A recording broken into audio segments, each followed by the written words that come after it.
Hello, sir. Welcome to the opening episode of Rajas of Ranji.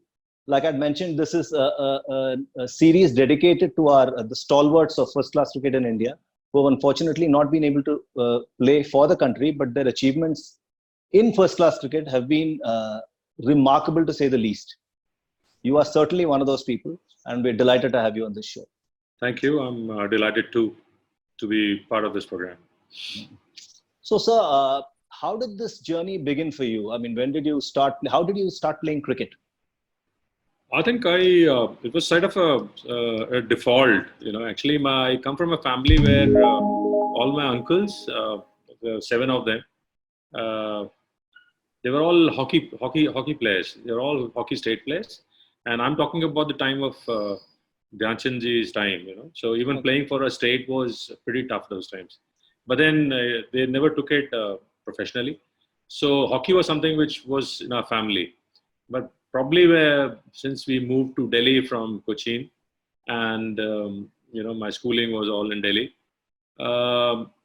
this inter-school kind of a practice selection trials were going on, and I was just standing there and watching it, and probably not realizing I was making comments. Mm-hmm. So this guy standing next to me, didn't like it. So he called the coach and he said, "Bhai, ye bachche ka suno, ye kya keh raha hai?" I was very young. I was hardly 11 or 12 then, And the only cricketing exposure that I had was to play in Salwan School. We used to stay close to Salwan Public School, and we had the access to the ground in the evenings, and that's where I started playing. What do you call it, a gully cricket or a Sunday cricket or whatever you can call it. And but I was very confident in my batting, and I used to bowl leg spin. Okay. So this was the junior inter-school selection that was happening from a zone. So there were about 8-9 schools involved in it, and the captain was one Manoj Singh who used to bowl leg spin. So I might have said something like, "I can bowl better than them," something like that. So this guy called up the coach and said, "ये बच्चा क्या कह रहा है, सुनना ही." So he said, "मैं क्या कह रहा है?" मैंने कहा, "जी मैं इससे अच्छा डाल दूँगा leg spin." As it happened, Manmohan Singh was batting, and I was without my shoes. I was in my chappals, and I just started bowling, and I got him out 3-4 times. Oh. So the coach was one Sharwan Kumar. You might have heard of him. Yeah. And he was then the coach for the that selection trials. And he was associated with Sonnet, which I knew later on, right? So he asked me, "Do you bat also?" So I said, "Batting ही करता हूँ जी, मैं ball नहीं करता." So they said, "Tomorrow wear shoes and come and bat." And I went there next day morning, not even realizing that it's a trial for me. I just for fun's sake, I just went. I batted. It was a matting track, and I must have batted, impressively, and he got very impressed. He picked me up in the 15. Made me play the games, and I got runs for him. Oh. And then that's where my journey began, because since he was associated with Sonnet, he went and told Mr. Tariq sir and Ustadji that there's a guy who's talented, but not very serious. So one Sunday when we were playing at Salwan Public School, Tariq Sinha was sitting on the railing and watching me bat. Okay. And once I finished my batting, he came and said, "Sonnet join karoge?" And he came out with names like Raman Lamba, guys who were playing Delhi schools at that time. Ashish Thakur's and the Rajiv Dioras, they were all Delhi, Arun Khurana, they were all playing English Trophy. So I got excited and I asked my dad, and he said, "What? Give it a try." And the very next year I got picked for English, and that's it. And the very same year I was 13 plus, not yet 14, and I went on to play for the under 19 junior India. Oh, really? Yeah. So that's how it all began. So then my dad wanted to go back to South after he retired. But because of my cricket, he stayed back. He was forced to stay back. Okay. And what about your, which performance would you say was responsible for getting you into the state side or into first class cricket? In fact, see, I was a pretty popular name in the school cricket. I went on to play for 4 under 19, against England and Pakistan, and even I went to Sri Lanka with the Indian schools. So those days it used to be Indian schools. It never used to be under 19. It used to be Indian schools. Ravi was our captain, and Though I had created a name for myself, because believe me, by the time I was 18, I had finished off my 4 years of Delhi under 22. Oh, Because you could only play for 4 years, and if you were a first class cricketer, then you couldn't play the under 22 tournament. But then by the time I was 18, I had already finished all my 4 years of under. So I must have been talented. I'm not sure. At the age of 14, I was invited to play for. I was asked to play for. I was picked up for the rest of India team in the Irani Trophy. oh, really? Yeah. In fact, those days, what used to happen is when we were having the series against England under 19, and after every test, we would be coming back by train. There was no air travel those days. It was all by train. This particular match, I think we were asked to go to Chennai directly from Calcutta. Okay. So what happened was that I left straight away for Chennai. But in the meantime, what happened? I think it was Satpalji from DDCA who came down with a ticket to my house and said Bhaskar needs to report to Hyderabad because he's been selected for the rest of India team. Wow. But then there were no phones, there were no contact because I was traveling. I was in the train, so, and I had only one day to report to Hyderabad. Okay. So I had to miss that, and somehow missed out on the opportunity of making my debut at the age of 14. Yeah, but then how did you get picked for rest of India without playing first class cricket? No, I was doing well in the junior cricket. Okay. And some of my performance, probably, there must have been a few dropouts, and they wanted to try me because of my age. Maybe I was so young, and I was only 14. And wow. Maybe that was the team. Probably some of the selectors might have seen me in action, and they thought, why not give him a chance and see whether is he cut out for the higher grade. That's great. That's great. So when did you make your first class debut, sir? I think I made my debut and I got picked for the Delhi team in the 80s, 1980. That's it was actually 80-81 season. I think that was the year when Delhi chased that mammoth 706 runs in the finals, Karnataka. That was my first year for Delhi. I got into the team because of my Ranji Trophy performance. I got 100 against South playing at Mohan Nagar, the Mohan Nagar grounds. And all the selectors had come. Since I had already created a base for myself in the junior cricket, so it was just a matter of time for me to, because those days it was said that the university cricket was much tougher than the school cricket or the under 22. So people would would look very closely on your performance in the university.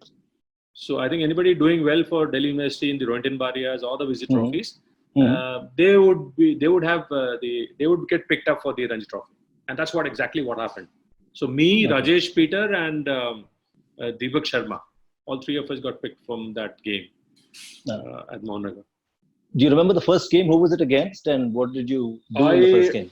All I remember is that my debut was against Haryana at Chandigarh. Sector 16, that ground, and all I remember is that. I didn't get much runs, but then I had to survive Goel Paji. I must have played some 10-12 overs of his. And he wouldn't give an inch away. He wouldn't let me take a single. He wouldn't give me any boundary. So I got stuck at one end. And all I remember is that I had to literally survive. And there were times when he would finish off the over in a minute and a half. He was so immaculate, and he was like a machine. And every ball on that same spot, and those days you didn't have much of LWs, and you could do your pad play. And I was known for, using my pad more than my bat. So the front foot rule wasn't there earlier. All I remember is that most of these, balls were getting hit on my pads. He wouldn't even appeal, All he would was concentrate for the next ball. And that very clearly I remember, I survived but didn't survive long. So that was it. So was there a stark difference between the cricket you played and first class cricket? Did you notice it in the first game? Yeah, I think I was still young. I wasn't really, all that I played was school cricket and the university cricket. And it wasn't, plus the club cricket that I was playing in DDCA. And Yes, it was definitely tough. I think mentally you need to tune up yourself. Adaptability is something. And then you were playing. Of course, the standard was much different than what you had played earlier, and you were likes of Goel Paji and Sarvangat Raghavan and all these players. The quality of bowling spin was too good. So I mean, it wasn't easy getting runs. You really had to have that skill and patience and all those things. I was very fortunate that I was playing for a team where we had some big stars, big names like Chetan Paji, like Chetan Chauhan, Jimmy Amanat, Madan Lal, Rakesh Shukla, and you could learn so much from them. And some of the youngsters were coming up like Kirti, Surinder Khanna, Maninder Singh, Raman Lamba. So that was one batch from Sonnet, which was so that made me comfortable and made me to be at ease when I got into the Delhi team. And these guys were, you could learn so much watching them. That's something I always keep telling players that you need to have role models in the teams where you can emulate, or you can and see how they go about their accumulating runs and things like that. I was very fortunate, to be honest. A lot of people have told me about how formidable it was walking into a dressing room with you, Raman Lamba, Ajay Sharma, Manoj, Prabhakar, and all these other people. So I mean, they've actually said they would rather get out of the dressing room as soon as they could, because the pressure being in the dressing room was so great with you people there. But not to say, I mean, in a positive way. So did you feel a similar thing? Yes, definitely. In fact, Delhi had a culture. Delhi was on the rise, actually, if I could see. That was the time when Bedi Paji inculcated that belief in all of us that Bombay can be beaten. And then he changed the whole culture, of fitness, practice sessions, and all those things. Right or wrong, I don't know, but he had his own way of. But he could motivate us so much. People like Jimmy Pa and watching Madipa. The amount of effort they used to put in, and that gave us a confidence that yes, Bombay can be beaten. And otherwise, it was always Bombay. Every year going on to, and Delhi probably won their first Ranji Trophy, somewhere in the 76 or 78, 70 season or something. So it wasn't very, we were basically new to that, of a culture of reaching the finals and, beating Bombay and some of the other star teams like Karnataka and Tamil Nadu and, the others. Okay. So do you remember the first actual performance that you gave in Ranji Trophy, maybe a 50 or 100? When did it come and how did it come? It was a knockout game. I remember very clearly where I could cement my place after that, and but what had happened was that a couple of games earlier, I didn't get runs. So I think it was people had sort of written me off. And this particular match, this was a quarterfinal game against Tamil Nadu, and Tamil Nadu was very formidable. They had T. Srinivas and Venkat Raghavans and Shiv Ramakrishnans and all. W. Raman was making his debut, I remember, as a left-arm spinner. There was this debate and question mark over my selection in the 11. So there was one faction which wanted somebody else to be part of the 11. Whereas Surinder Khanna and our manager, Mr. Prem Bhatia, they were trying to convince Jimmy Amanat that no, Bhaskar, he's been very prolific in the local tournaments, and we've seen him, he's playing well, and I think he should be playing. So I think after a lot of deliberations, a lot of discussions, I think eventually I got the nod and I was put up in the 11. And I think that was a turning point in my career, because we were chasing something like 380 or something. And at one point of time, we were all the main players were back in the pavilion, and we still needed something like 200 runs. 270. Which ground was this on, sir? Where was it? Chepauk. In Chepauk. Okay. We were playing at Chepauk, and when Venkat Raghavan sir was, probably at his best, and the way he was, turning the ball. I mean, we all know how great a bowler he was.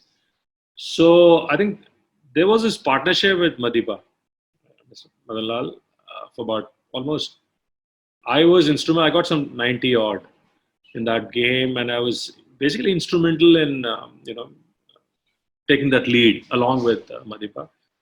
And those days it used to be the first innings lead, So we went into the semi-finals. So that was when Jimmy Park called me to his room and said, "Okay, no more of 6, 7, and 8 numbers for you. Ideally, for me, you should be going at number 3." Okay. And then I started playing at number 3, and that's how I could cement my place in the Delhi team.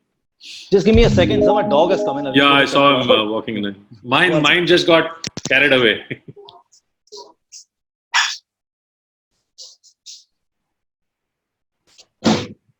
Forgot to lock the door.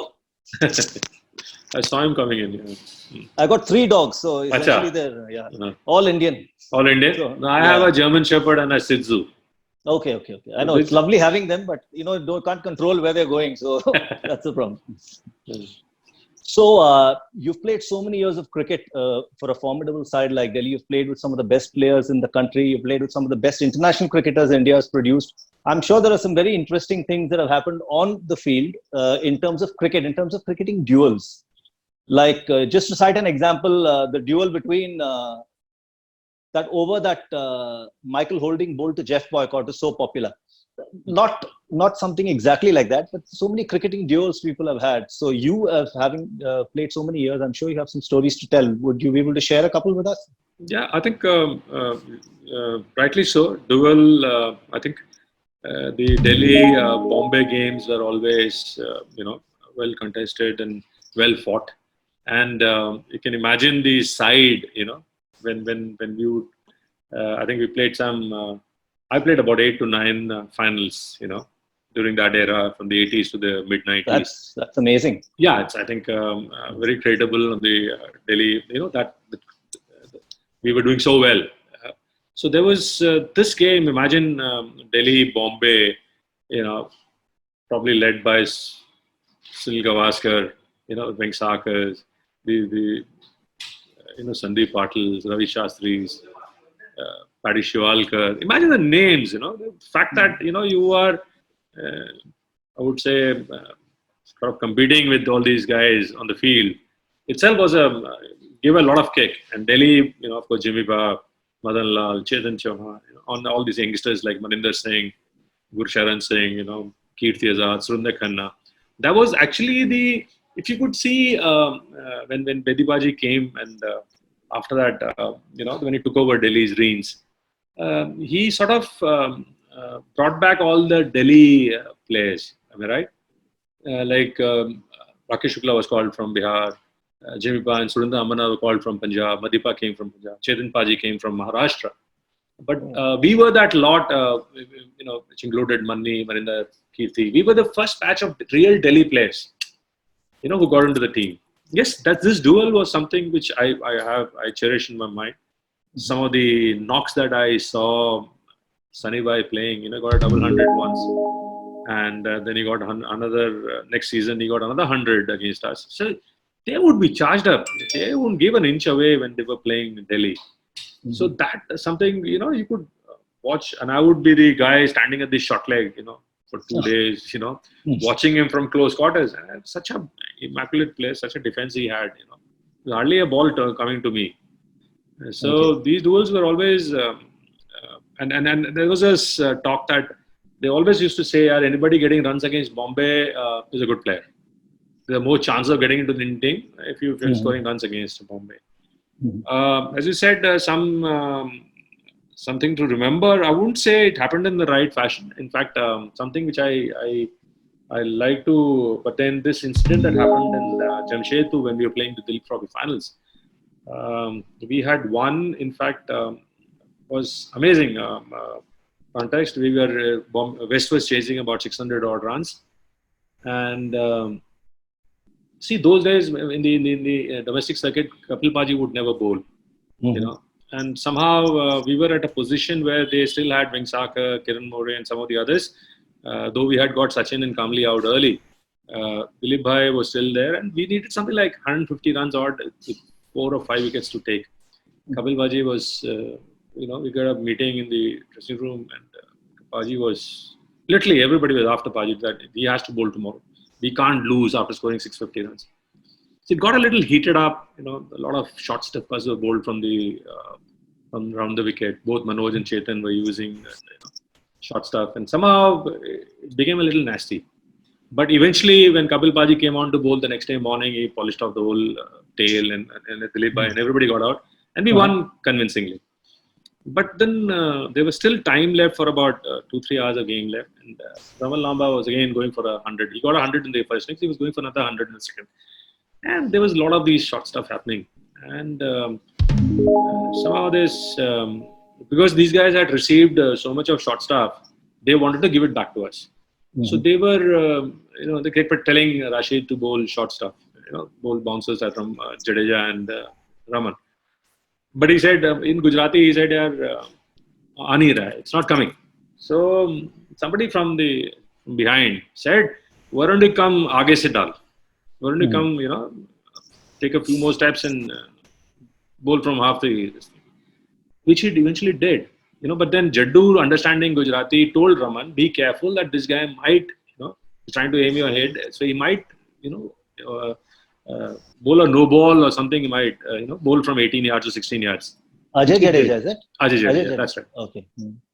So when the Raman was little ready for it. So when this guy crossed the stumps and almost came to 10 yards or so. Really? This guy, and Raman was backing up towards his square leg. This guy bowled at the square leg. Oh. And then Raman started laughing and, showing hands of it, pagal ho gaya. This guy, I don't know, he went berserk. This guy got so frustrated, he went and uprooted the stump and went after Raman. And Raman literally, because luckily he was wearing his gloves, he was wearing his helmet, and he could, evade and save himself. This guy must have hit him some 20 odd blows from he right hit him, from. Really? Yeah, he went after him. And Raman was shielding himself with the bat. No? He's trying to save himself up. I'm not very sure whether he got some blows in his shoulder or not. But then this guy went after him and tried Raman running from there to the third man area. Can you imagine how much, I know. And then what happened was the game was disrupted. The crowd got into the act, and there was pelted stones in the dressing rooms. The game got called off, but we were declared winners. But this is something which is something shouldn't have happened, True. But then it's not a contact sport. It's something but that was the kind of rivalry we had. That's what I was trying to say. It was tough, playing against Bombay or West Zone. And what happened to Rashid Patel after that? Did he get banned? I think yes, Rashid. In fact, unfortunately, Raman also got banned for about 9 months, and Rashid got banned for a year. I think Rashid, stopped playing after that. Sounds very unfair. A man is protecting himself when he gets banned for 9 months, and the other one is trying to kill him. I don't know what happened. What happened in the inquiry? I think both sides were taken up, and I don't know. But that's how when the verdict came. This is what was announced, that Raman was banned for 9 months. And that is when Raman left for Bangladesh. Raman started playing in Bangladesh. Because he had that season. He had to let go of one season.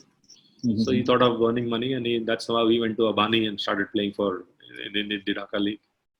Okay. So this is something which I remember, but I don't want to remember, to be honest. The other thing that I remember which happened on the field was that after I'd got a double 100 against Bombay. This was at Wankhede. And as I was about to go into field the next day, I see Raj Singh Dungapur standing by the door. And he said, "KP, can I have a word with you?" So I think Rajbhai was then the chairman selection committee. So I still remember very clearly that I had just one boot on, and the other I had just worn my socks. So the moment he asked, he told me that I didn't even wear my shoes. So I ran from there. The chairman selection committee and Rajbhai asked him. So he put his arm around me and he took me inside, inside the ground. And you know what he said? He said, "KP, I know you've been getting hundreds and 200s. What I want from you is a 300. And I shouldn't have said it. So I said, "What? Is that the criteria for me to get into the Indian team? That I should give you a 300? He said, no, I didn't mean that. What I said was that you shouldn't be throwing your wicket away. You know. So I said, sir, okay, next time I'll remember if I get a 200, I'll try to get into a 300. But I don't know. I think I was branded as an unfortunate cricketer. And people had started writing, the unfortunate cricketer, Bhaskar Pillai, KP Bhaskar. So this is something I remember, and everybody was shocked. Okay, what did Rajbhai tell you? So I came back and I said, yeah, I need a 300, sir, to get into the Indian team.